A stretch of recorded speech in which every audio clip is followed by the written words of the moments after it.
this seminar. To my left is David Straub, an old colleague of mine at the State Department.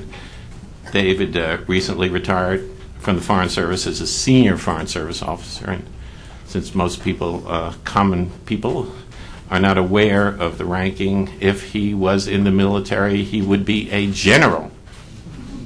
How many stars? I think just one, but everyone is precious. And David had a 30-year career. He was, as some of you well know, he was head of the Korea desk during from 2002 to 2004, and it was so much fun that he won't talk about it. He speaks Korean, Japanese, and German. Yes, a secret skill. He is now an adjunct professor at SAIS, and I think that's enough from me. So without further ado, Ambassador Sun, if you would be so kind as to start. Thank you. Thank you very much, Mr. Moore. My presentation will be a mixture of facts and my own assessment. Facts and fantasy. Yeah. Thank you. What did you say? Fantasy? Yeah, you No. channel Kim Jong-il. No. Facts and my own assessment of the status of North Korea and the inter-Korean relations and ROC-U.S. alliance, whether you like it or not. So I will go through from the incident of North Korea's missile launching, synchronized with America's July 4th festival, resulted in further isolation of North Korea and may have aggravated the dire economic situation the country faces. In my view, the main loser of the missile launch seems to be North Korea. And then time, in my view again, is not on the side of North Korea. The launch of the missiles by North Korea has led to consolidating the neighboring countries and enabled the passage of a resolution by the United Nations Security Council. The resolution, unanimously adopted by the Security Council on the 15th of July, is significant in many respects, even though the sanctions included in it is limited. The resolution requires the membership of the United Nations to prevent materials and technologies from being transferred to North Korea's missiles and WMD, nuclear weapons programs, and at the same time to prevent the procurement of such things from DPRK and transfer of financial resources in relation to North Korea's missile and WMD programs.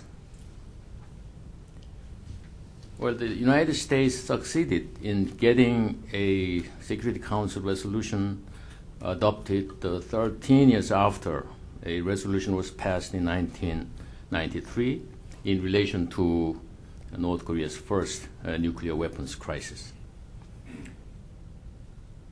And this is also a de facto endorsement of the Proliferation Security Initiative initiated by the United States in summer in 2003.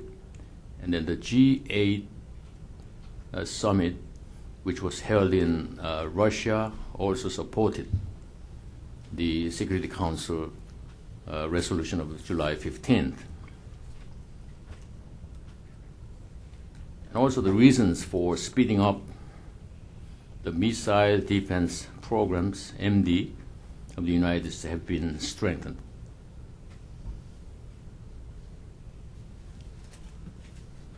Well, the missile launch of North Korea was a déjà vu for the Japanese, a scaled-up repeat of North Korea's ballistic missile which flew over Japan in August 1998, Japan played a leading role in passing the resolution by tabling a strong draft, even including Chapter 7 actions, that is to say, the use of force.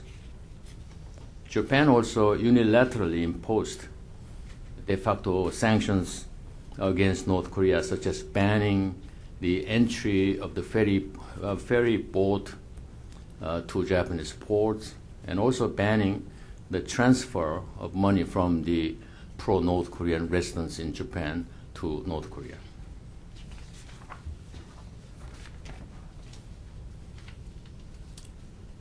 It was somewhat surprising that Japan, that remains as the only ally of North Korea, joined in the consensus of the Security Council in adopting a resolution on North Korea, even though it was softened from Japan's initial draft.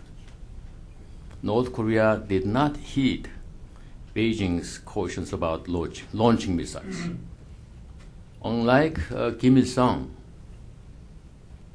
who went through the Korean War with Chinese leadership as a comrade in arms, Kim Jong-il has not established a good rapport with the current leadership of China.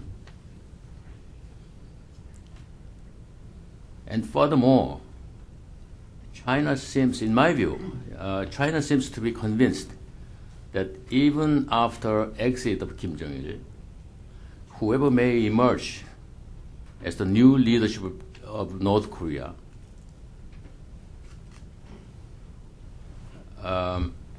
there would be no problem in keeping such new leadership pro-Chinese. Well, in other words, Kim Jong-il is no longer indispensable to China. And I think this will prove to be a very important turning point in the future. And that China does not want to see nuclear proliferation on the Korean Peninsula. And this reflects the changing political dynamics in the region, whereby inter alia, China's cooperation with the United States in the war against terrorism and proliferation of WMD deepens for several reasons. U.S. government's strategy of multilateralizing the North Korea's nuclear weapons issue is paying off to a certain extent. But at the same time, it shows that the United States cannot resolve the issue alone.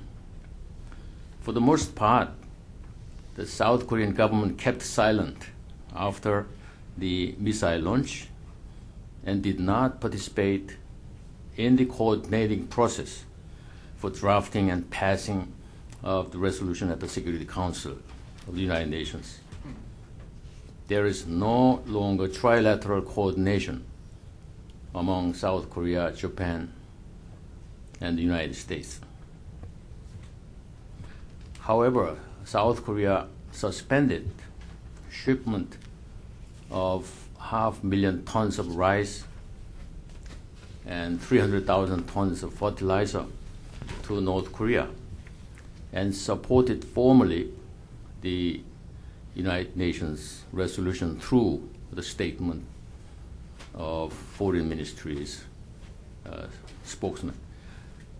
Well, there are a number of views as to why North Korea test-fired 7 missiles, including a Taepodong-2 ballistic missile, which failed in defiance of strong warnings from outside. It has been said that North Korea felt acutely painful the pinch of the United States financial measures which started back in September 2005 with freezing of North Korean accounts in the Macau-based Banco Delta Asia. Foreign exchanges are crucially important for the Kim Jong-il leadership, who has been managing the loyalty of his elite support group with the gift of dollars. Nowadays, in North Korea, the black market exchange rate stands at the level of 3,000 North Korean won versus $1 US, while the official rate is 150 North Korean won to $1 US. The extreme shortage of foreign currency in North Korea has induced the government to collect, without questioning the source of money, any dollars, all dollars held by the citizens. Of course, the local currencies, they can print as much as they want. Even they can print super notes. So the sunshine policy of South Korean government, which was initiated in 1998 by the former President Kim Dae-jung, has been carried on by the President Roh Moo-hyun's government. More than $3 billion have been poured into North Korea by South Korea in the name of economic assistance, humanitarian aid in the past 3.5 years' time. Tourism to Kumgang Mountain started in 1998. Last year alone, around 298,000 visitors traveled to Mount Kumgang. Roughly each year, $16 million go to North Korea through the tourism in Kumgang Mountain. And Kaesong Industrial Complex has been in operation since 2004. Now 8,000 North Korean workers employed by South Korean firms, with $60 for monthly wage for a worker. Since 2000, more than 13,000 Koreans have taken part in the 14 rounds of inter-Korean family reunions and cultural exchanges, including sporting events, and that the flows of people between the two sides have tremendously increased. But there has been, I can tell you, there has been no sign of fundamental changes on the part of North Korea vis-a-vis the South Korea. Reconnection of railroads, which was agreed upon between the two Koreas in June 2000 summit, but it has yet to be realized. Even after having held 18 rounds of ministerial level meeting, there is no telephone line available between the two ministers. They communicate only through facsimile. The Kaesong Industrial Complex is, of course, very costly to South Korea. But in the long run, South Korea expects that it will serve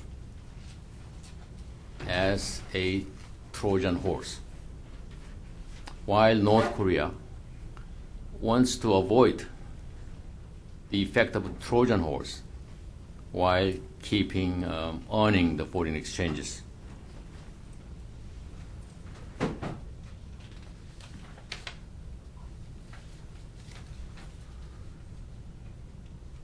Well, it is noteworthy that the amount of outside information getting into the North Korea's general public has significantly increased in the past several years through radios, videos, contact with South Korean people, and through movements of the defectors back and forth to North Korea.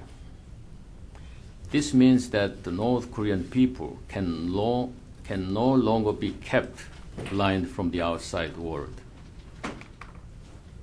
A South Korean government agency, actually the Ministry of Unification, conducted a survey of around 1,500 North Korean defectors who ended up in South Korea within the period of 2004 March through January 2005. The survey dealt with the ratio of North Korean people's access to outside information. The outcome of the survey shows that in 2004, 56.7% of North Koreans had access to outside information in one way or another, while only 6.7% in 1999. North Korea's economic reform measures introduced in July 2002 has failed to turn around the dire economic situation of North Korea. In the absence of inflows of foreign capital and meaningful foreign investment in North Korea. But the private markets allowed by North Korea in a limited number have prospered. By the end of 2005, North Korean government banned the sales of grain food in such private markets and reinstated the rationing system. But the rationing system is no question is highly effective means to control the movement of the people in the country. If you allow the private markets to prosper, then the people will move around from one town to the other one. But without proper ration tickets, they cannot receive daily grain rations in other towns and cities. The North Korean delegation who participated in the 18th round ministerial meeting in Busan, South Korea on July 13th requested that South Korea continue to ship rice and fertilizer to North Korea. Upon receiving from South Korean side protest on the missile test firing and urges to return to the six-party talks, the North Koreans walked out of the meeting and declared that the Army First policy of North Korea protects the security of South Korean people, and therefore the South Korea should bow to the North Korean leadership. Well, this is very interesting. And then, Pretty lively. yeah, previously over the June 15 festival, my telephone asked me to stop talking about too much about North Korea. It's one of our listeners out there in the ether.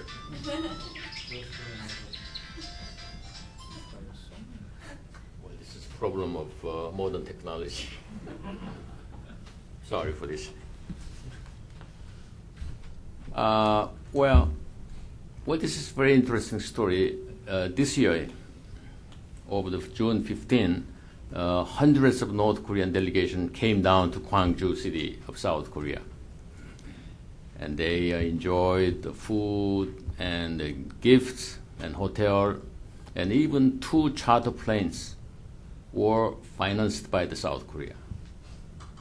And at the beginning of the meeting, the North Korean delegation leader, Mr. Park, bitterly criticized the South Korea's opposition party. And when they were leaving the Gwangju, he also criticized bitterly the South Korea's opposition party. So they, in my view, they do not know, they do not understand what to say, what to do. If North Korean delegation leaders said, thank you very much, I thank you very much because we are one people, and then obviously there will be increasing number of South Koreans who will shed tears. Yeah, but because the behavior shown by North Korean delegation, I'm sure that so many South Koreans who have been sympathetic to North Korea have turned around. Well, after 3.5 years of Nominal government, in the 6th year of the Bush administration, the ROK-US alliance does not seem to be in particularly excellent shape. But regardless of negative rhetorics and gloomy assessment of the current status of the alliance, no major problems exist between the two countries now. Many issues, such as strategic flexibility, relocation and realignment of U.S. forces in Korea, and moving the U.S. Embassy Chancellery, have been agreed upon. Of course, we dispatched 3,000 soldiers to Iraq, but many people in both sides of the Pacific find it worrisome that no real dialogue exists now between the policymakers and opinion leaders in general. Frequently, rather than dialogue, but simultaneous monologues exist between our two sides. The power elite of the Nominal government, the so-called 386 generation, I think many of you belong to 386. Yeah, Dr. Yoon, obviously, have a little experience of dealing with international community. They have comparative advantages on nationalism and nationalism-oriented issues. They frequently mention 자주, I mean self-reliance, independence from the United States, and self-reliance. The extreme case of 자주 is the 주체 of North Korea's Kim Il-sung, which frequently been translated as self-reliance. So we have the problem of English language and Korean language. Which one is which? Of course, there still exist die-hard anti-American elements in South Korea. Most of those elements have voiced their anti-Americanism through actions of such organizations as Korea Teachers and Educational Workers Union and Korea Confederation of Trade Unions, 민노총, and National Federation of Student Association, 한중년. Again, they ask me to stop. Another disgruntled listener.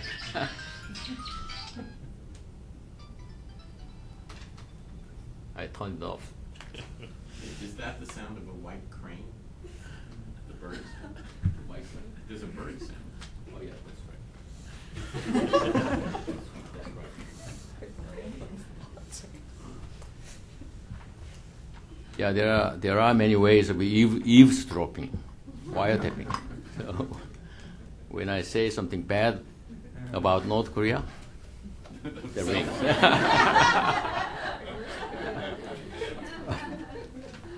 Pyongyang has figured out a way to charge Yeah. the call to your account. That's right. That's right. But those elements, those anti-American elements, obviously have significantly weakened in recent years, with increasing number of the members leaving their organizations. North Korea's behavior, as I said before, has contributed to making many of the sympathizers skeptical of the North. The policies toward North Korea, divergent, dissimilar, have been the source of tensions and even dissonance between South Korea and the United States. The six-party talks has been stalled for 1 year since the adoption of the September 19th joint statement of 2005. North Korea insists that the U.S. government lift financial sanctions against North as a precondition to the North return to the six-party talks.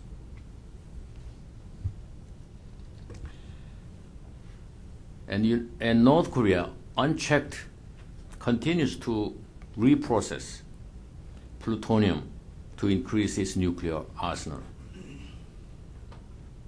North Korea refuses to accept the Libyan model, which is in essence identical with the elements of the September 19th joint statement. That means North Korea is not prepared to make a strategic decision to give up nuclear weapons program. U.S. government continues to push forward a hardline policy and urges North Korea to return to the six-party talks without any conditions, and refuses to have bilateral negotiations with North Korea. It has succeeded in enhancing cooperation with China, North Korea's only ally, whose so-called humanitarian aid keeps the DPRK economy on life support. There have been speculation that North Korea is preparing for conducting an underground nuclear weapon test in the near future. US, China, South Korea have issued strong warnings against North Korea's nuclear test. If done, it will be a serious threat to the stability of the region. North Korea will face serious consequences, and United Nations sanctions is most likely. Prevention of such tests will very much depend upon the US-Chinese cooperation. China has a crucial leverage on North Korea, in particular with regard to its oil supply. Dealing with North Korea's human rights situation has been another source of divergence of positions between the two governments. But pressure must be given continuously, even though what can be done to improve the situation from outside is limited. There has been a heated debate on the transfer of wartime operational command of the ROK forces. A roadmap on the transfer of the wartime command will be agreed upon next month in Washington at the annual security consultation meeting between the two defense ministers. The transfer per se will not change the bilateral relations fundamentally.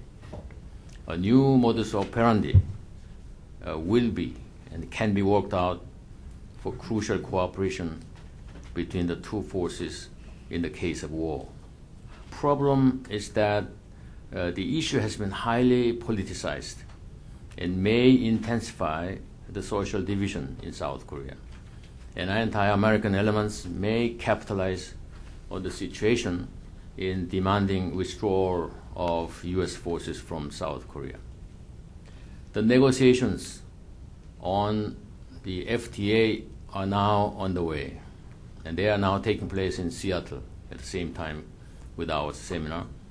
If concluded, the FTA will prove to be of enormous economic and political importance and will serve as a valuable bond that will consolidate the alliance.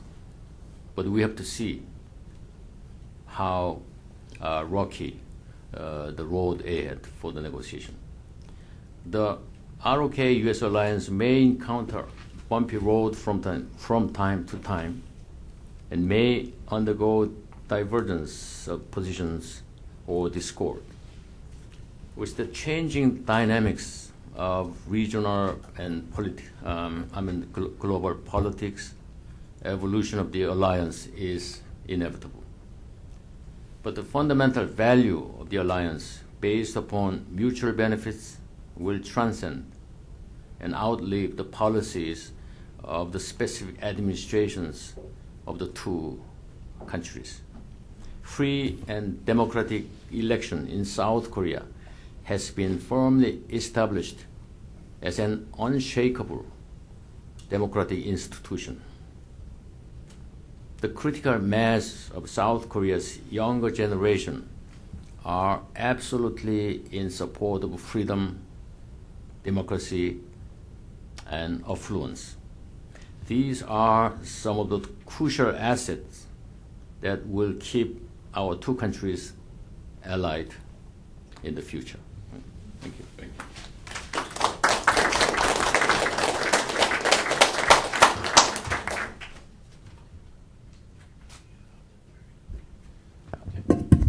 David, over to you. Thank you, Mark, very much, and I thank Catherine and Christian and the Wilson Center for having me. It's a privilege, and it's a great honor to be here on the same panel with Ambassador Sun. I will speak fairly briefly because I think there are a lot of pent-up questions from the previous two sessions and from Ambassador Sun's remarks. We're supposed to be talking about, as Mark said, about inter-Korean relations and the U.S.-ROK alliance today. And it's not only timely, it's the crux of the matter. The U.S.-ROK alliance was founded basically as a mechanism to deal with North Korea, and how the U.S. and ROK deal with North Korea and the challenges it poses now and in the future may very well determine the future of the U.S.-ROK alliance. We've not done a very good job of it in recent years on either the South Korean or the American side. In saying that, though, I would note that the differences that our two governments have had aren't that unusual in the sense that they're differences. If you look back over the last 20 years or more, the U.S. and the Republic of Korea have often differed quite a bit about how to deal with North Korea. Just in recent years, you'll recall that during the first nuclear crisis, President Kim Young-sam said that he got on the phone and told President Clinton in a long talk, harangue, that I will not let you go to war.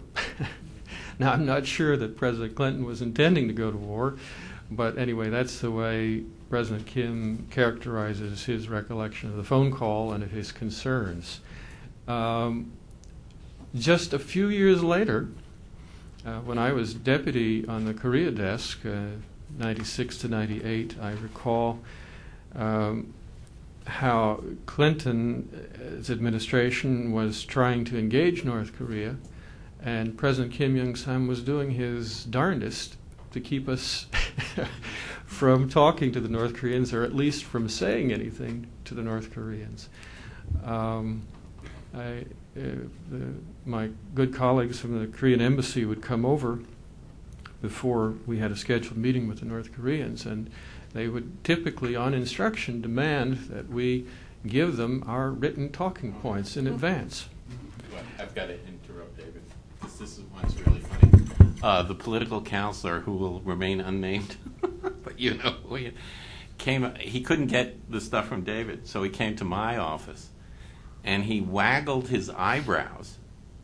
I mean, like a bad Groucho Marx imitation. And he said, if you give me your record of conversation, I can do you favors, if you know what I mean. And of course, you know, and you gave it to him. Free Korean meals with Kisang girls? I mean, I had no idea. So I went like, I don't think so, and have a good day. But that was that one. Because you wouldn't give it to him. then, of course, we had a couple of brief years when Kim Dae-jung was elected, and Clinton, in his last couple of years, was most eager to try to achieve some sort of fundamental resolution with the North Koreans, and that was like a honeymoon. In fact, I mean, it was just amazing to me, after having gone through a couple of rough years, to see what sweetness and light there was in U.S.-ROK relations. And then President Bush was elected, and I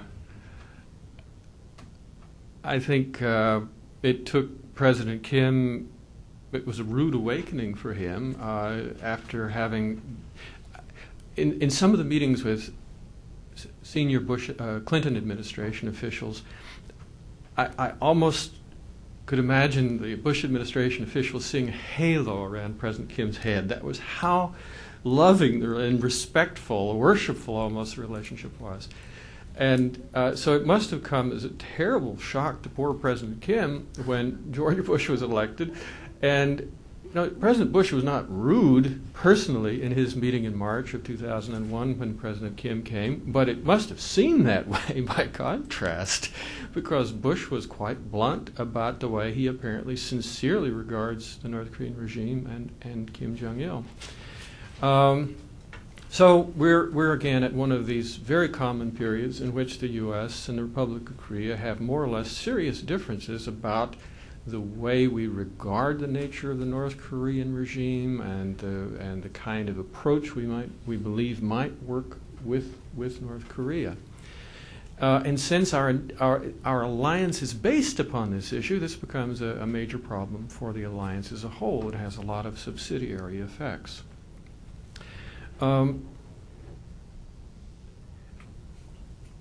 The discussion we've had today has been very, very interesting for me, and I've learned a lot from it.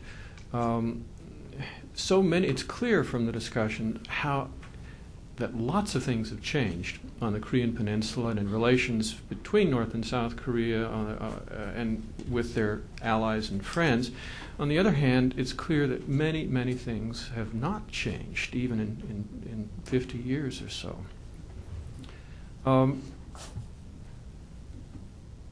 From the study that our historians here have done, I think we should, as Americans especially at least, learn or realize more fully that, as Rumsfeld would say, we don't know what we don't know.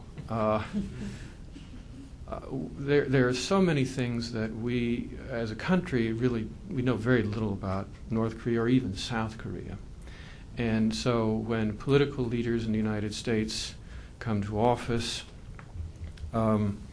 they usually have sort of opinions or prejudices or leanings that are based about Korea, because they know very little about it, based upon what's been taught in American textbooks or what's said in the mass media and so forth. So it's not a very subtle or sophisticated thing. And when a president is elected, he doesn't have time to attend graduate school courses on Korea. And so decisions, and this is a presidential system, and if you have a strong-willed president, that president will go on the basis of as President Bush calls it, of his gut.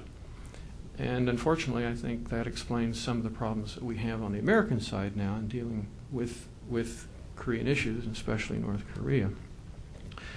But the reading of history we have today shows that a lot of things that American politicians and leaders at the time thought in their gut were not really accurate, or were not completely accurate. For example, it's clear from the research that's been done by people in this room that while the Soviets certainly had a hand, and a significant one, in the North Korean invasion of South Korea, that there was a lot more than we thought at the time in terms of Kim Jong-il as a Korean and as a nationalist, much more than as a puppet of the Soviets or a communist, wanting to unite the country. I'm sorry, Kim Il-sung. I don't know who I said. I'm not at all defending that or saying that is better or anything. I think it's just, from what the records show, a fact And I'm not saying that it would necessarily have changed how the United States would have responded, even if we, as a nation, had been sophisticated enough to know and to incorporate that into our thinking. But it's important to know that we were wrong, or we were not nearly fully informed at the time, so that we will have a little more humility today and in the future as we deal with North Korea problems or with other foreign problems where we don't know what we don't know. If I wanted to criticize the South Korean leadership, I would say that I think I understand a lot of the reasons for the approach they've taken toward, in recent years, toward North Korea. But I think it's been caught up so much in domestic politics, as inevitably it was, that there has been a polarization and a rigidity in views that has become, as it often does, especially in the last 2 or 3 years of a Korean president's term, counterproductive and almost destructive. The study that is being done of history indicates, although it's usually implicit, that the key problem on the Korean Peninsula is still the simple fact that the nation is divided into 2 states, and they're very much rivals. And I think there's been a certain degree of, on the part of the South Korean government in recent years, to want to wish that away and to be a little, shall we say, naive in thinking that if South Korea is just nice enough and good enough for long enough, that at some point North Korea would respond. As Ambassador Sun has indicated in his remarks, President Kim and President No have been remarkably consistent in taking that approach, and the North Koreans have responded very, very little. For domestic political reasons, the South Korean government has under President Kim and President No, has felt obliged to try to ignore outrageous things that the North Koreans have said and done during their terms of office. And when they could not be ignored, they've tried to explain them away. And one of the ways of explaining them away was often to blame the Americans. Now, I myself have publicly criticized my government's ham-handed diplomacy in dealing with both South Korea and North Korea in recent years. But if you look carefully at the timeline, you will find that after President Kim Dae-jung's visit to Pyongyang in June of 2000, there were many commitments that were made at the time. And between that and up until before the election of President Bush, the North Koreans were only fitfully, even then, responding to the commitments that they had made. So I would argue that there are very clear and strong indications that President Kim and his administrators were vastly overselling what the North Koreans said they were going to do and what they were actually willing to do in terms of reconciliation with South Korea. And then with President Bush's election and inauguration, the North Koreans went so far, or took that, I think in many ways, as a pretext to say that they were not going to deal with South Korea because of the climate created by George Bush. Now, that doesn't make sense to me. And I have sometimes commented that if the North Koreans were really clever and they really wanted to win a tactical advantage, the best way they could do that is to make really nice to South Korea. How could the U.S., even under President Bush, with his well-known and sincere abhorrence of Kim Jong-il and the North Korean regime, how could he take a hard line against North Korea if the North Koreans were sincerely cooperating with the South Koreans? It would be impossible, I guarantee you. So there's something much more to the North Korean behavior than simply fear and loathing of George Bush, as much as they may be sincere as well in that. And I think, again, the papers that have been presented here and the discussion we've had today give us an indication of what some of those reasons on North Korea's part are. Let me speed it up and talk just briefly about then the U.S.-ROK alliance.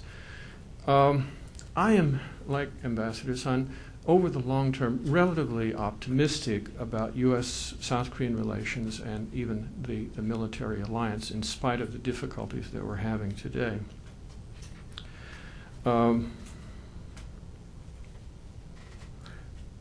Next month I will have been married 25 years, and He has his own U.S.-ROK. my wife is Korean, and for the first 20 years or so, every 3 or 4 days, she would tell me, "You're like all men. You're going to find another woman and leave me, aren't you?" I said, "Why do you say that?" So a couple of years ago, I realized she hadn't said that for a few years, and I said, I said, why did you stop saying that? And she said, "You think I care if you leave me?" So I think there's a little something similar in the U.S.-ROK alliance. We've had, as you mentioned before, the U.S. and the ROK have had a very long alliance. And in some ways, the U.S. is an extremely large and powerful country, and Korea now is a large and powerful country, but there's orders of magnitudes difference. Koreans, like Americans, are very proud and national and patriotic, and it rankles whenever when they think about this dependency that they have or need to cooperate in certain ways. And we've had this now for 50 years or more. So I don't think it's surprising that there would be some sourness at time in the relationship. Now, to that, which is the nationalistic part of the equation in South Korea, which affects both left and right almost equally, we now have a situation in South Korea in which, after decades of right-wing authoritarian military-backed governments, we've had 10 years or more in which, maybe 20 if you want to count Roh Moo-hyun, in which there's actually been more or less full democracy, and in the last two terms of South Korean presidents, the traditional left, but I won't use that word anymore because South Koreans, it's problematic. The progressives have the presidency in South Korea. And it is natural, I think, that they, with a very different understanding of Korean history, and especially of the history of the Republic of Korea and of the United States and of its relationship with the U.S., that they would look at the alliance somewhat differently. But if anything, I've been surprised by how hard President Roh has worked to try to maintain the alliance.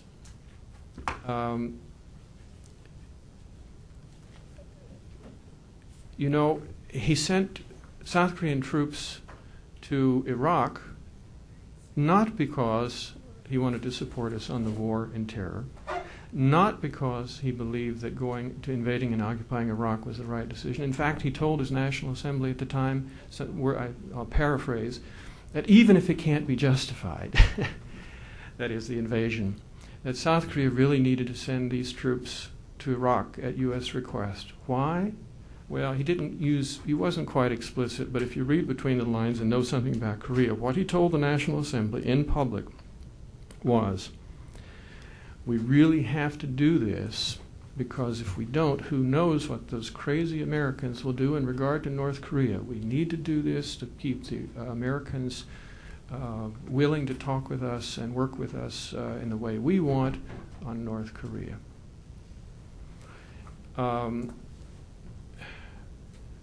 President Roh, in spite of huge differences between himself and President Bush over the way what they think should be the best policy towards North Korea, has himself, until recently, been fairly quiet about it and tried to find ways to cooperate. I know because I was involved in the beginning of the multilateral talks in Beijing and so forth.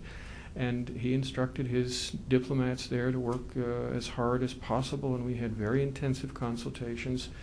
And President No tried to make a success of the six-party talks. Now, he's obviously getting more and more frustrated because it's very obvious the six-party talks, to me, having participated last in the third round in June of 2004, it was very clear to me at the time that there was not going to be any more progress or any progress in the six-party talks, and I told my bosses at the time. And if you're interested, I can tell you after the session or during the session why I concluded that. But even then, I think President No worked hard to try to make this, find some way to cooperate with the U.S. along the lines that he thought that North Korea policy should be. Ambassador Sun mentioned the free trade agreement. That's a No-Muhyun initiative. He's getting a lot of criticism from his base, his core supporters in South Korea, but he believes apparently that it will be good for the Republic of Korea and good for U.S.-Korean relations. Anyway, those are just a few examples. I wanted to say, as a contrarian, as to how I believe President No, from his own perspective, is trying to maintain the alliance with the United States. Now, I think he's done a number of things that have hurt the alliance, too. But again, coming from the progressive camp in South Korea, at least one can understand it, even if not agree with it. Anyway, I'm taking much more time than I should. I will conclude with just a couple of comments. As I mentioned before, I think study of history, especially a study of U.S. involvement on the Korean Peninsula, indicates there are some systemic problems in the way the U.S. deals with the outside world. We involve ourselves in almost everything, and it is in the nature of things that an American president who is decisive in these issues cannot know everything and has only 18 or so waking hours each day, and many decisions in wars and about whether to go to war or what to do about nuclear proliferation, these have to be and will be decided by the president personally in the United States. So if he's doing too many things, the works clog up.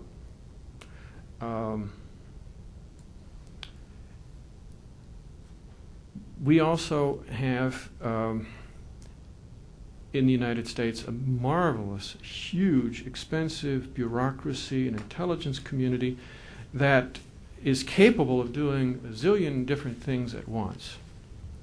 But again, if the leadership is not there directing it, it can do incredibly damaging things. Or if the leadership is not able to give wise advice, it just keeps on churning out. It keeps digging that hole.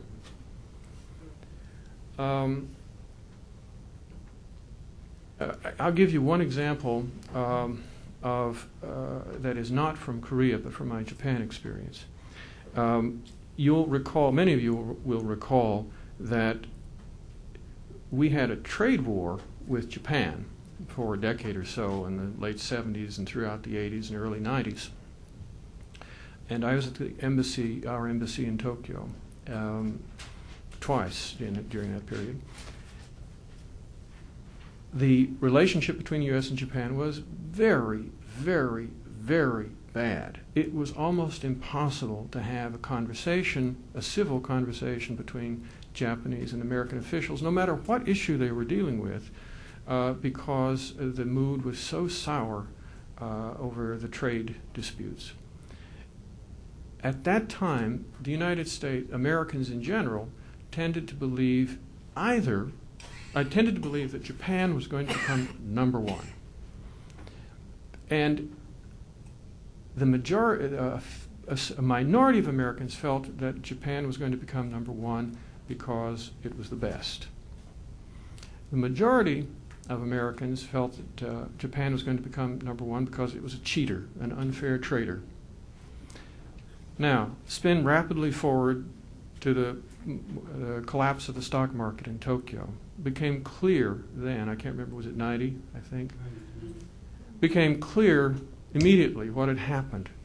Much of Japan's apparent growth, and it had a lot of real growth, but much of its apparent growth, the margin that caused this tremendous anguish in the United States, was not because Japan was best or because Japan was an unfair trader. It was caused because there was a gigantic Ponzi scheme involving land speculation and pumping up the stock market prices in Tokyo. Now, I don't know anything about economics, but that should have been child's play to virtually anybody in the U.S. and Japan who studied economics. It was not a secret that all this stuff was going on. Yet, I ask you, why did 90% of the American public and 99% of the American intelligentsia and officials, with great passion, why were we convinced that it was either because the Japanese were so much smarter and the system so much better, or more likely because they were deceitful? We were completely wrong. So to me, that has been, and to make it worse, I'm aware of no extended debate in the United States or even reflection on how wrong we were and why we were wrong. Now, if the United States system, about which we're so proud, can be so wrong about something so obvious in an ally as close as Japan and a society as relatively open as Japan was at the time, I think we should be very cautious, very humble, and very prudent in our dealings with the North Korean nuclear issue and other problems that are caused by North Korea. In other words, I think we should err on the side of caution, and we should try to manage problems as long as we're not sure that we can safely resolve them. And I think the history, including a lot that we've heard today, argues very much in favor of that, and I just hope more of our leaders read more history. Thank you. Thank you. Okay, I think, David, I agree with David. I estimate there's a lot of pent-up questions out there, so let's begin. If you could state your name and affiliation back there, sir. John Fetter with XI Energy in Philadelphia. Could you just briefly elaborate on your comment in passing that from your observations of the third round of the six-party talks, they're going nowhere and will go nowhere? From whence do you generate that assessment? The North Koreans, it was clear to me as a participant in the talks that the North Koreans never wanted to be in multilateral talks. They consistently wanted to have bilateral talks with the United States. Initially, they were very uneasy about coming to the talks, and when they were in the talks, the first trilateral talks and the first six-party talks, they were very nervous. I think they don't like risk in some ways, surprisingly, and they weren't quite sure what was going to happen. But by the second round of six-party talks, when they brought back their most experienced negotiator, Kim Gae-won, the North Koreans gained confidence, and they were having a grand time. By the end of the second session, it was the U.S. and Japan that were relatively isolated vis-a-vis the other four participants.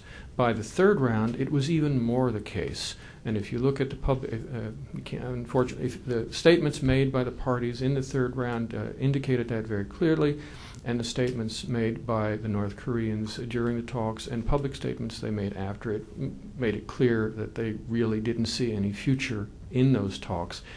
My conclusion at the time was they might come back occasionally for talks simply to deflect pressure from the Chinese or others on them, where they're insisting that they come back to the talks, but they had no intention. They saw no value in the talks and didn't intend to take them seriously. And you don't think they will in the future either? No, not at all. Not at all. There's here this is an educated speculation, but I'm confident that they have decided, based upon what they've heard from the Bush administration, that the Bush administration is not interested in the possibility of making the kinds of concessions that the North Koreans would demand and require for them to consider really giving up their nuclear program. So, I don't rule out the possibility that for various tactical reasons the North Koreans might go back to a session or two between now and the end of the Bush administration, but I give virtually zero chance that there'll be any real progress in those talks if they're held. I think they're waiting until, at a minimum, they're waiting for another U.S. president to come into office, but I'm not at all convinced that even if there's another U.S. president that will make a difference. Thank you. Sir. Here with the second time, so I'd like to ask Ambassador Son and David Straub. South Korean president will be visiting this town next week, so I'd like to ask about that question. What might be the top agenda for the summit between two leaders? Thank you.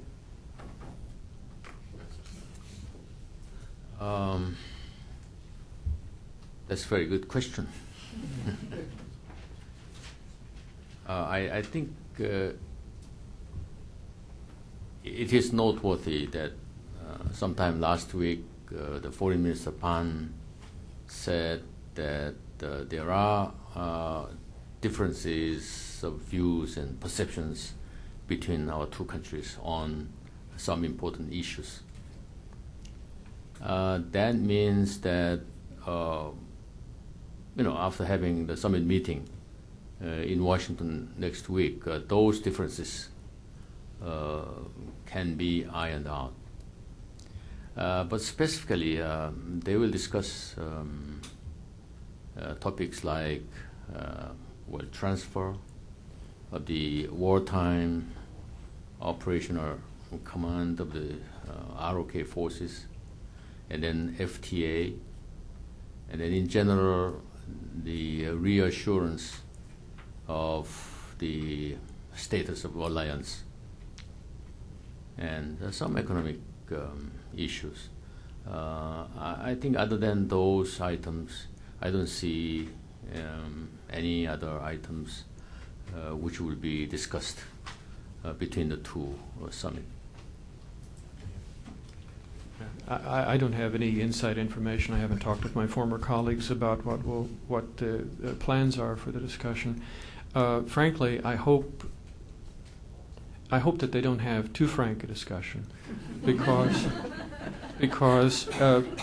President No, in my experience and in my opinion, President No and President Bush both have they hold very different views about how to deal with North Korea, and I think each of them is very sincere in those views.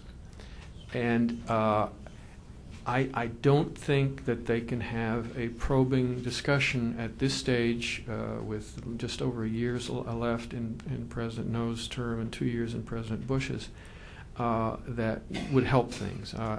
If they tried to do that, I think that it would probably make things worse. And in fact, I think they won't have that kind of a discussion. I suspect that they will have a friendly and courteous discussion that reaffirms the positive things that have been done by the two sides. And again, as I said, President No has worked, in his terms, he has worked very hard to try to take care of the alliance relationship. The one exception, the one that's really in the news now, of course, is wartime operational control, which I think is a bigger problem in South Korea than it is in the United States. But we caused him a terrific problem when a couple of 3 years ago we said we'd like to withdraw 1/3 of U.S. forces Korea.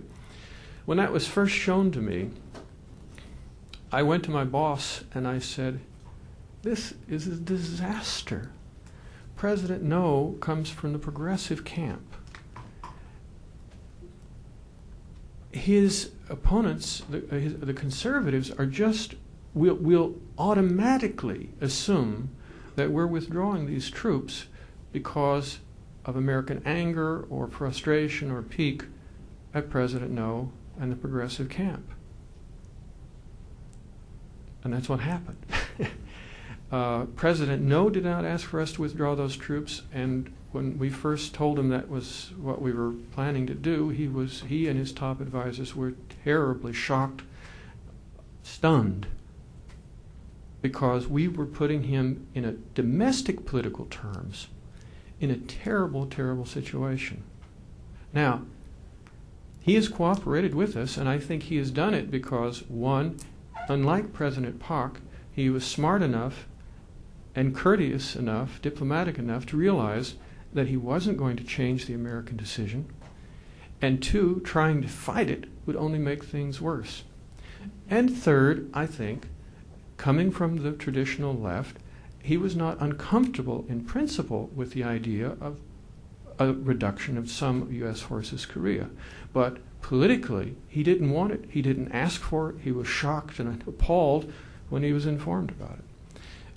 So anyway, there are a lot of things, though, that President No has done to try to bolster the U.S. ROK alliance. I think they'll probably talk about the FTA and reaffirm that they're going to make a success of that. I think they'll reaffirm that they're going to proceed with bolstering, helping the ROK military forces to be more self-reliant, and if they get questions about operational control, I think they'll say what Don Rumsfeld has said, which is no problem.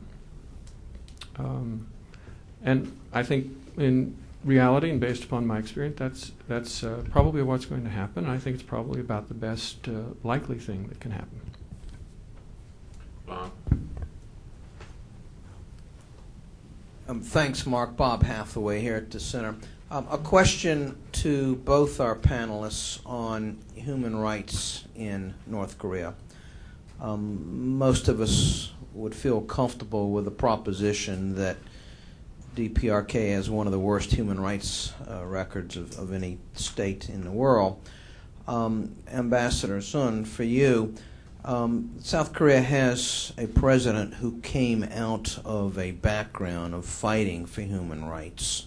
And yet it seems to many Americans that he is surprisingly, maybe even astonishingly, silent about this issue with respect to the DPRK. I wonder if you could give us a sense of why this is the case, if in fact that's an accurate representation. David, I wonder how this issue has played itself out within the administration. You have a president who apparently feels quite strongly about freedom and democracy, and yet has given the appearance that this is something of a distraction with respect to dealing with North Korea at this time. So maybe you can help us understand the priorities of the administration. Thanks.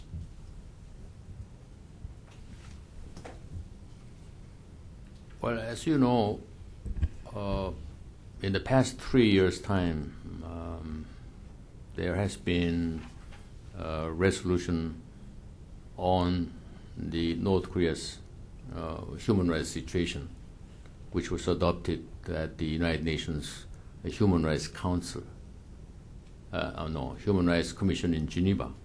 And for the first time, in November last year, the United Nations General Assembly passed resolution for the first time at the initiation of the European countries and then Japan, the similar resolution on North Korea's human rights situations.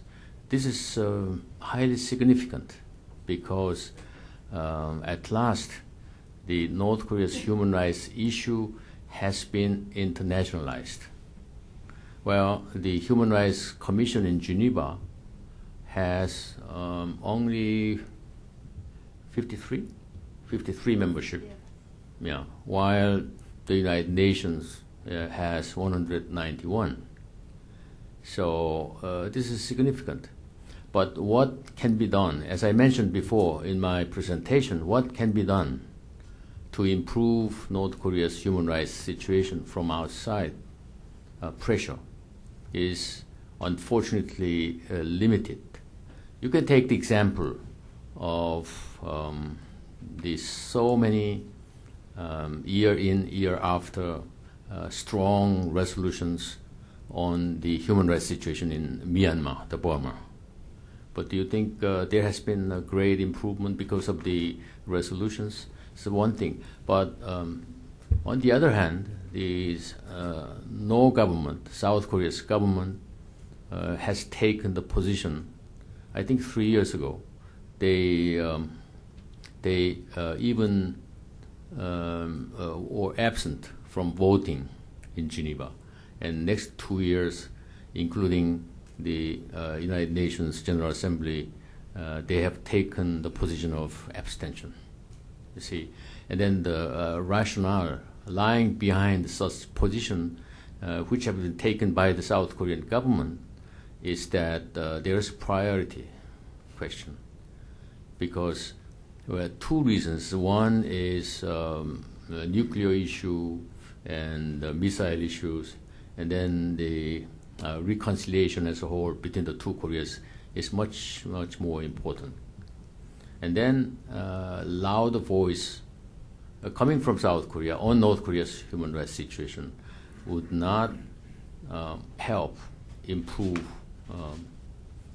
much of the situation.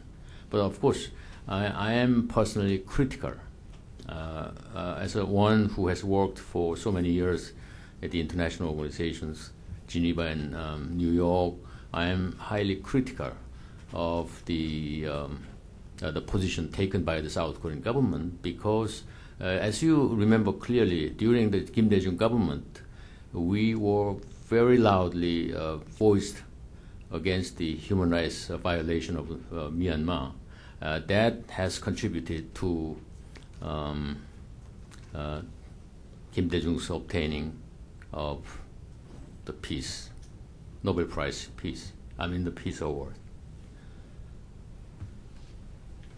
Just briefly, I think that until a year or so ago, there was actually only a difference of degree between the Bush administrations and the Bush administration and the No administration over how to deal with the human rights issue in North Korea. Even though, as you said, President Bush feels very strongly about the plight of the people in North Korea, it was very clear then and very clear today that there are very, very few tools that the U.S. has to influence in the short or midterm the human rights situation in North Korea. And coupled with that is and has been the concern that if the North Korean issue was one that's so serious that the U.S. was willing to take no option off the table to deal with it, then that was the issue we had to focus on most. But of course, in the last year or two, Congress has gotten involved, passed legislation. In the last couple of years, the Bush administration has almost given up even on the pretense of finding a negotiated solution to the North Korean nuclear issue. And the human rights issue, in addition to being something that people sincerely care about, is also being used as a number of tools with which to isolate, sanction North Korea. My name's Annie. I'm from the U.S. Hold on, wait for the mic. My name's Annie. I'm from the U.S. Asia Institute. I guess the feedback I'm getting is a lot of scholars and individuals think that U.S. policies toward North Korea should be a little more flexible. To me, it seems like South Korea has taken that role of having more flexible policy towards North Korea, and as Ambassador Sun has stated, there hasn't been much gratitude shown towards South Korea or much progress towards reunification. I guess I'm just wondering if it would be smart for ROK to keep this same policy of flexibility with DPRK.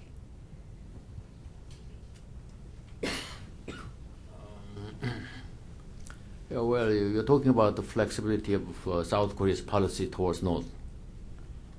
Well, I'm not so sure whether the flexibility of South Korean government's policy is the right word, because while the South Korean government keeps on saying that they are playing the leading role, I mean the major role, leading role in resolving the, for example, nuclear weapons issue of North Korea. But in reality, the South Korea does not have very much leverage towards North Korea, because North Korea does not listen to South Korea. And then in the absence of the coordination mechanism among the three countries, United States and Japan and Korea, we further lost the leverage. So I think this is very unfortunate situation. And even nowadays, on the part of the government, on the part of the politicians in South Korea, they are talking about playing more positive role in resolving the situation and then bringing out North Korea back to the six-party talks. But in reality, I don't think there is no room for making South Korea's policy more flexible. Wow, lots of hands. All right. Michael Marshall, UPI. I'd like to come back to Mr. Straub and the question of the six-party talks. You basically, from your previous answer, I got the impression that you thought that the North Koreans were always skeptical of the process, and in a sense were using it to play for time. But how, in that context, how do you explain the September 19th agreement, which, despite the fact that it left lots of details to be decided and that clearly became impossible, it nevertheless was a very comprehensive framework?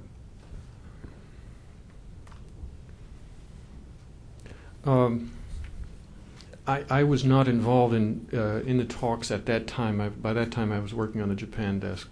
So most of what I'm saying is based upon what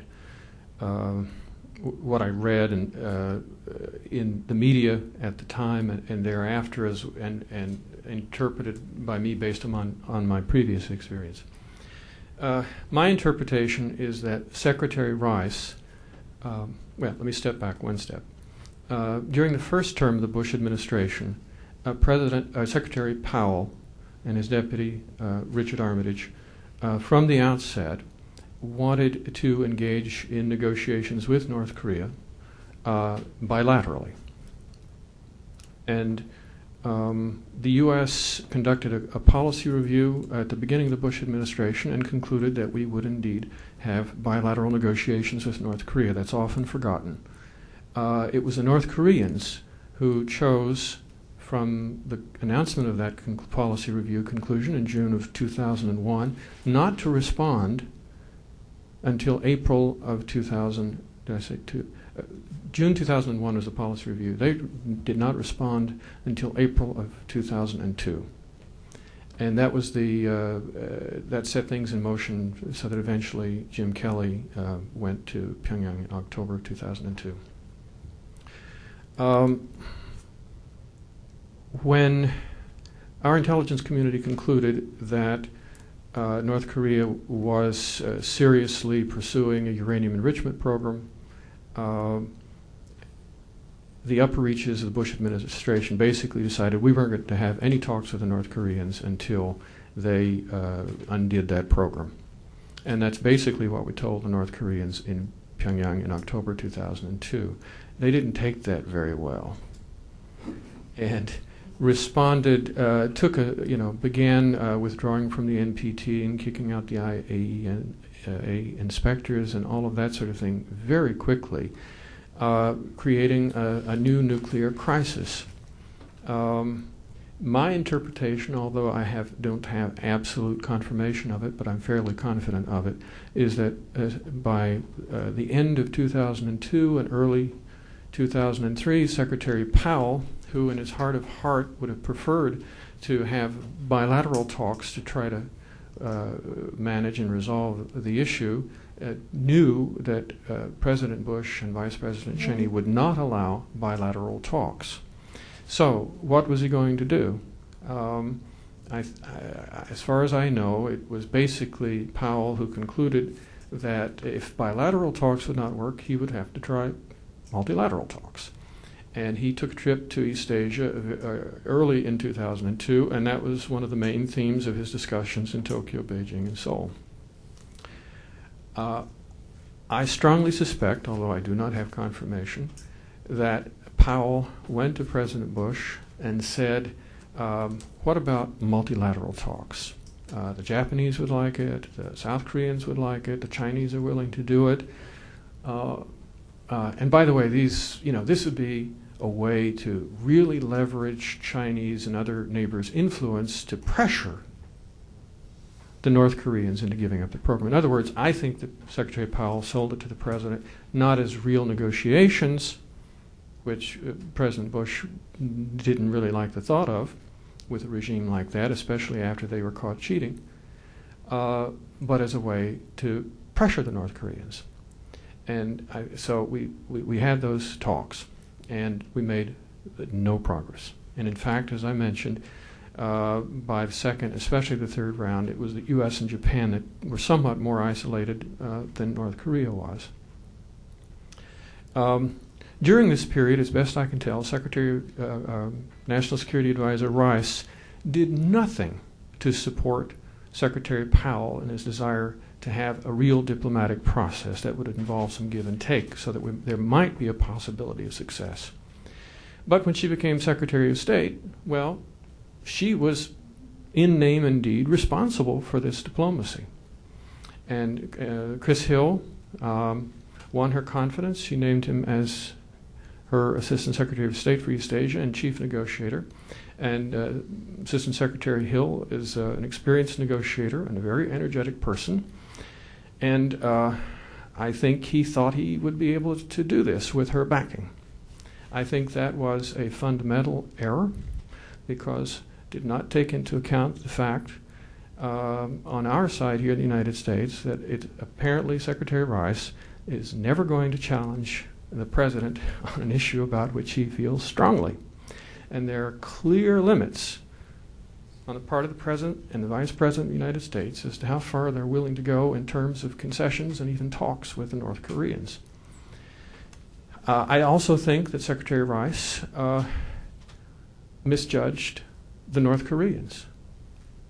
The Chinese pushed very hard, and this was not a new effort, we had done it in preceding rounds, pushed very hard for a joint statement, and they pushed even harder this time because they had failed in previous rounds. Assistant Secretary Hill worked very hard to get this. Secretary Rice supported him by making many telephone calls and having very many meetings during that period with her counterparts. And finally, through the combination of all of this and great pressure from the Chinese, this statement was agreed to, reluctantly by all of the parties, but especially reluctantly by the U.S. and by the North Koreans. Now, after this very laboriously negotiated statement was agreed to, what did the U.S. side do? I don't know who on the U.S. side came up with the idea, but they said, okay, sign it, but for clarity's sake, during the final session, you must, Chris Hill, issue our own statement clarifying what the U.S. believes this statement means. Well, clearly what the U.S. statement said it meant was different than what the North Koreans believed it meant. And by issuing such a statement, I believe it was virtually inevitable that the North Koreans would issue their own interpretive statement, which they did 1 or 2 days thereafter, which basically blew the thing out of the water and made the situation worse than it was before we had the joint statement. And by the way, many of the things that are hailed in the joint statement as being new were not new. The only thing new about most elements of it were that they were put down in writing. The North Koreans had said long before that they were perfectly willing to give up their nuclear weapons program in exchange for various concessions. There was nothing new in that. What was new was that it was in writing. And as you noted, the statement was, I mean, in itself, it would be okay if that were step one, and the next session you went ahead and you tried to get more detail. But there was virtually no detail, and key, there was no sequencing. And that's the thing that the North Koreans had pounded on the entire time, from the very beginning of the six-party talks. Action, word for word, action for action.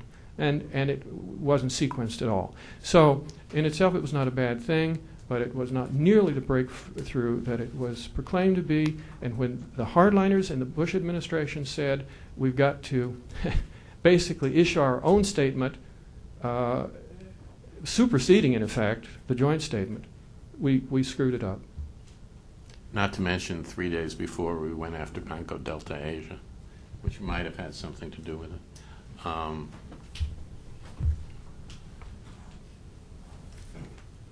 Bob Wampler, National Security Archive. This is for David. I'm kind of curious to probe your sense of like assumptions about time frames to deal with these issues. And this sort of comes from something I saw from, I guess, your time in government. Around 1997, the CIA had some interesting exercises trying to figure out how things were going to play out in Korea, sort of like endgame scenarios. And one of the ones I saw, and I want to see if this assumption was sort of widespread, is that, okay, in the long run, the main problem we're looking at is in 5 years, North Korea is going to collapse. We don't have to worry about this. We got to worry about Korea collapsing and dealing with this. And here we are now, about 9 years later, and they're still kicking. Has there been a recurring sort of underassessment of this regime's survival abilities, and then the time frame within which you have to deal with this, or time will take care of it for you? Just like, remember in the Bay of Pigs, the Cuban people would rise up. Yeah. And so, American intelligence wrong all the time. Yeah, it was one of the things I intended to mention in my initial remarks. It also characterizes not only American, but almost all government and human activity, which is wishful thinking. I remember being in Tokyo in the early 90s, as the Soviet Union collapsed and all of that was happening, and Kim Il-sung was getting up there in years, and Kim Jong-il was considered flaky and Looney Tunes, and it was marvelous to behold these senior American officials, secretaries, deputies, people with vast experience and wonderful degrees would come to Tokyo and sit in the ambassador's residence and pontificate. They would say, I give the North Korean regime 18 months. And another one would say, at most 4. And another one would say, 2 years, 3 months, 6 months maybe, Where do people get this stuff? I mean, if you're going to say something, at least as a responsible senior official, don't make it up. If you don't know, shut up. Now, this was very, very common, at least from that period, and continued. There are all sorts of stories, which Ambassador Gallucci denies, in which that he said repeatedly to all sorts of people that don't worry about the agreed framework's shortcomings because the regime's going to be long gone before we finish those light water reactors. Again, he says he never said that. I heard. Okay. And you never heard. Here's another case in which not only wishful thinking, but prejudices and stereotypes and easy analogies are very, very powerful in the minds of senior policymakers who can't be expert and very knowledgeable about all areas. Really plays. Now, interestingly, I have the impression that having been wrong for so many people having been wrong for so long on this particular issue, there's less of that today than there was. Although I do have the sense that that among people in the Bush administration who are the most influential people, who are driving now the illicit activities initiative, the counterfeiting, the financial sanctions, the drug running charges, the human rights initiative, and all of that are being used as so-called defensive measures. I think that in their own minds, and this is probably not written down on paper in any sort of coherent way, that this is a way to show critics that the U.S. Is really doing something, that it's a way to pressure North Korea. Maybe North Korea will respond positively at some point, even though a lot of people say they won't. It's a way to isolate it, contain it, make proliferation more difficult. And there are probably some people who say, and maybe even, maybe even, it will be the straw that breaks the camel's back and the regime will collapse. Now, that is not, as far as I know, it wasn't when I was in the State Department. As far as I know, it is still not U.S. policy.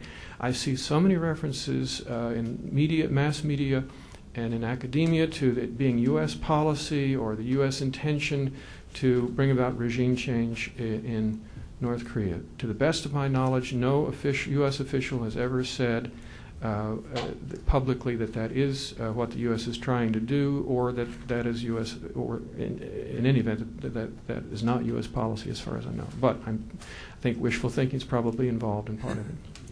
Right. I think the Chinese who are in position to know perhaps a bit more about the North than many others. Oh, sorry. I think the Chinese who are in a position to know more about the North than many others don't take the survival of the North for granted. And I think that explains a lot about the nature of their policy. In fact, they probably don't take the survival of their own regime for granted either. But my question is really arises out of the fact that both of you felt optimistic about the alliance with the United States and the ROK in the longer term. And both of you, if I understood you correctly, said that it centers on the relations with the North. But all the American alliances in the post-Cold War period are changing in all kinds of different ways. Some are being reinforced and so on. Some perhaps are weaker. And it seems to me that one of the peculiarities of the alliance with the South is that it's not really extended beyond the concerns of the South, in the sense that Japan has been encouraged to take on not only far-reaching responsibilities, but is supposedly going to take up some regional responsibilities as well. The South has made it very clear that it doesn't want American forces based in the South to be used really beyond the South. They certainly don't want to use, say, with Taiwan. And you explained the sending of South Korean troops to the Middle East really to have some kind of leverage over the U.S. in the North. So, given also the American decision to reduce some of the troops in the South, being based less on considerations of the peninsula and much more in terms of a larger strategic perspective, isn't there, in a sense, a growing tension, if you like, between if I can put it this way, the parochialism of the two Koreas and the larger universal problems that the U.S. is having? And isn't it a question of really that the alliance is really changing, although nobody's prepared to say so? And isn't that a source of tension?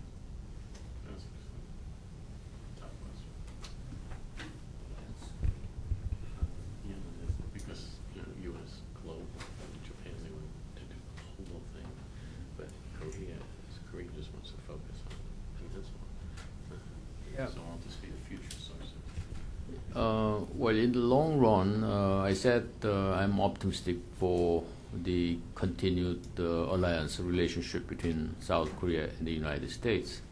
But of course, we have to admit that the U.S.-Japan alliance is more important to the United States as a whole. But in the face of faced with continued WMD problem of North Korea, and then instability continues, among other things, coming from the Taiwan issue. I don't think USA will reduce its forces to the minimum on the Korean Peninsula. I mean, in South Korea, because eventually, we will see the fundamental interest, national interest of the United States, both in terms of the global strategy and the regional strategy. Their interest and South Korea's interest will continue to converge each other for a long time to come. I don't think U.S. government will be in a position to pull out from South Korea after having established such an important strategic foothold on the South Korea. This is a vested interest of the United States. So regardless of the negative sayings and rhetorics or the worries expressed by both sides, I'm personally of the view that the alliance will continue to be viable in the future. I agree with Ambassador Sun. I would just add that while the U.S. and Japan are cooperating regionally and globally, I think the perception of it is far greater than is the reality, except in the sense that Japan still provides a lot of money for a lot of things globally that the U.S. is interested militarily and strategically. I think it's much less of a factor. What is the real factor now in Japanese thinking, or at least of Koizumi and probably of Abe as well, is the rise of China. And the Japanese establishment, especially the right, is very, very nervous about this and is very worried about it. And many people in the U.S. are also at least hedging on the rise of Japan, and that is the main emphasis on both sides for increased cooperation between the United States and Japan.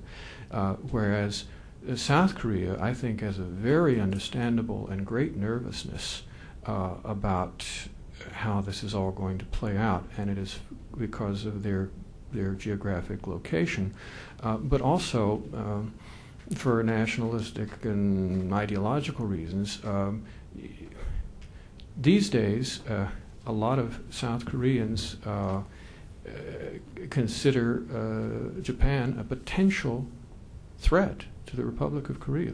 Now, most Americans, including most American officials, are just stunned when they first hear that, cannot believe it, that the South Koreans genuinely believe it. And most Japanese have, including in the government, have persuaded themselves that this is all domestic politics in South Korea. It is not. It is a very, very serious factor that the United States and Japan need to be aware of and to try to find some way to take it into account in the way they deal with each other and in the way they deal with China. Thank you. Okay, it's getting on, and it's been a long day, so I will take 3 more questions in sequence, and then our panel will answer that. Then we will repair for delightful refreshments, and those of you who haven't had your questions asked can vigorously accost any of the panelists for all day. Okay, yes, okay. 1, 2, the gentleman from Gwangming Daily, and 3, Greg. Okay. Thank you.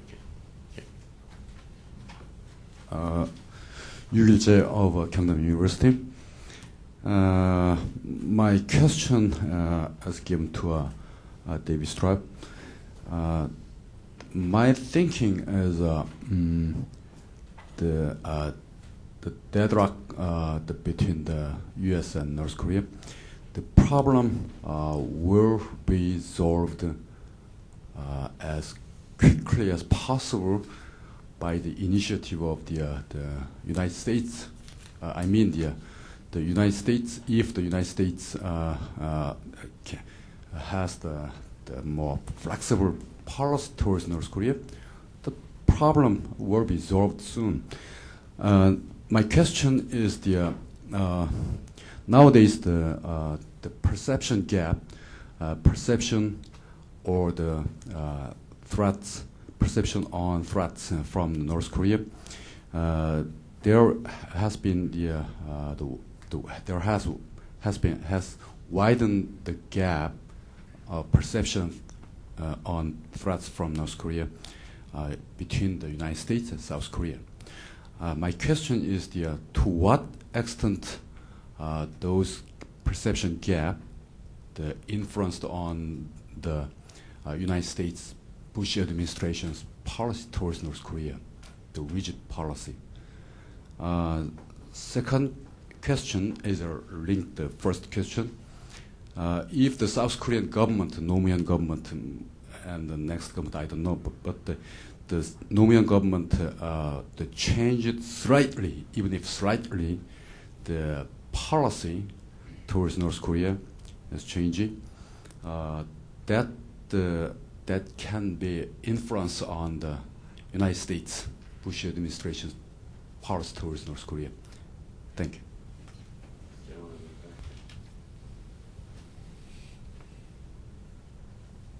Jian Yu from Guangming Daily, and I have a question relating to six-party talks. North Koreans say they will not come back to six-party talks until the financial sanctions are lifted.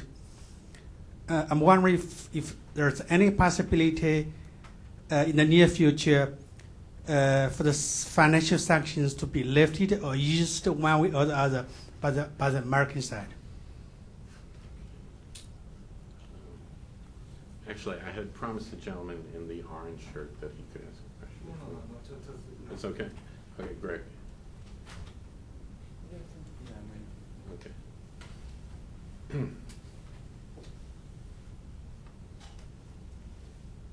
I'm curious how you see the evolution of domestic society and domestic politics in South Korea influencing the alliance between the United States and South Korea. There's two things that strike me. First, you talked about, and Mr. Ambassador, you talked about the South Korean embrace of affluence. I would say along with that in recent years, there's an embrace of globalization and globalizing influences. And I think along with that, the more South Koreans embrace globalization, the more the nationalistic appeals that sometimes play on anti-Americanism, the more they decline in effectiveness and popularity. That's number one. And along with that, I think there has been an increasingly conservative trend in South Korean domestic politics as evidenced by the recent local elections. And I wonder what you see as the implications of that for the relationship between the United States and South Korea. The first question was to Dave. Right? You can go ahead. Oh, no. Well, as far as I view, in the past 3.5 years period, the young people's attitude has been changing toward more right, from the left, from the right. Yeah, there are several reasons I can give you for the young people's movement toward the right. One thing is obviously the North Korea's behavior. And I mentioned, among other things, young people in strong support of democracy and freedom and affluence. I said, among other things, affluence, because the young people, as a human beings, they enjoy the material well-being, material prosperity. And then they, after several years, they have been educated that how seriously the North Korean people are suffering from the shortage of the material goods. So by now, the young people, younger generations as a whole, moving toward the right. And then you also mentioned that after 3.5 years of rule by President No, the people are getting more and more conservative. That has been testified by the result of the local elections by the end of May, and also the by-elections of the congressmen. So I think, as a whole, we are, South Korea is following the pattern of democracies, European democracies after the Second World War. They change, the socialist government into the conservative and back to back.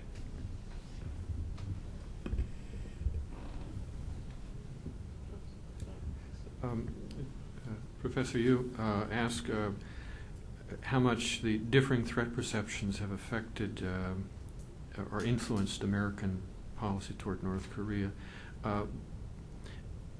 It's interesting in that I think that top people in the Bush administration and in President No's administration, I think there are fairly similar views on the military threat that North Korea poses toward South Korea. Secretary Rumsfeld a couple of days ago said that he felt that North Korea was a greater proliferation threat than an immediate conventional military threat to South Korea. And I got some questions from some Korean friends saying, why would he say this? Can this be true? And no, I believe he can be very frank, and I think he was speaking very frankly and sincerely. It's not, if we're talking about the military threat, the big difference is that South Korea is used to the North Korean military presence to some extent. But since the early 90s, the United States has become concerned that North Korea could directly, eventually threaten the United States homeland with nuclear or other weapons of mass destruction, perhaps loaded on long-range missiles. And that has created a great tension that has existed on and off between the U.S. and the ROK for at least 14 years or more. And you ask if the No administration adjusted its North Korea policy a bit, could it be more persuasive to the U.S. Or to the Bush administration? I don't think so. I think President Bush, I don't agree with a lot of President Bush's approach or way he approaches North Korea, but I believe he's sincere about it. We're not going to change him. He's grown up. And the other question was any possibility that the U.S. will lift financial sanctions against North Korea soon? The short answer is, I think, almost no chance of that happening. I think that there's, as I mentioned before, there's long been a tension within the Bush administration between people who are very hardline against North Korea and others who are hardline but are willing to try some sort of negotiation. And with even before September of 2005, the most influential people in the administration were the very hardline people, and they had already begun thinking about ways to make life harder for North Korea. When the September joint statement blew up in everybody's faces, that was it. And they proceeded with even more things, the sanctions and all of the financial business and lots of other things. That process is continuing. You all saw in the Washington Post this morning the article by Don Gregg and Don Oberdorfer saying that the U.S. was getting ready to reimpose some of the sanctions that had been lifted by Clinton in 2000. Surprisingly, they haven't already been reimposed. And that the only question was exactly when they were going to be done. I've seen press reports saying that South Koreans said, please wait until President No's visit is over. So the answer is it ain't going to happen. Okay, thank you. With that, I'd like to make two very, very brief comments. One, I would like to thank the audience, especially those of you, and you know who you are, who've been here since the beginning, since 9 o'clock this morning. It's a tremendous job of getting through all this. And secondly, to thank all our panelists for really incredible, all the presentations. And I think my own thought, and perhaps some of you had similar, wondering, well, you know, we already had panel 1, we had panel 2, and panel 3 is toward the end of the day. How can they equal what had gone on previously? I think you've just seen that they have, and I'd like to thank them very much. Thank you. And who said there's no such thing as a free lunch or free food? Yeah. Christian. There's a reception up in the boardroom for everybody if you'd like. That's the 6th floor. 6th floor boardroom just up the stairs. Let me just at the very end here also extend my thanks to Mark for sharing this last session. Thank the participants.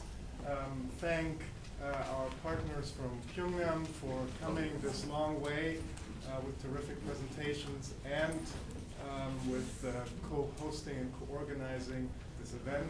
Our partners at the Asia program, Mark and Bob and Michael. I think Michael's not around. And of course, Catherine Weathersby at the History of Public Policy program, who's organized this event along with Ryan Gates. Once go up in the boardroom, wine and cheese. Yeah. Go downstairs for 10, 15 minutes work with them. Okay, we wanted dinner with us? I live in I initially. Okay, I will go there.